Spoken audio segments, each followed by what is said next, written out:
Hey everybody! Today, we are going to learn how to remove duplicates in Excel. Whether you're organizing data or cleaning up your spreadsheets, this technique will save you time and keep your work efficient. First, open the Excel spreadsheet containing your data. Identify the column or range where you suspect duplicate entries. Next, click and drag to select the entire range of data that you want to check for duplicates. Now, navigate to the Data tab on the Excel ribbon. Locate and click on the Remove Duplicates. Choose the columns that you want Excel to check for duplicates. You can select one or multiple columns.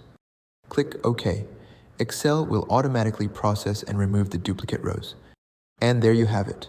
Really quick and straightforward. I hope this helps you on your current and future projects.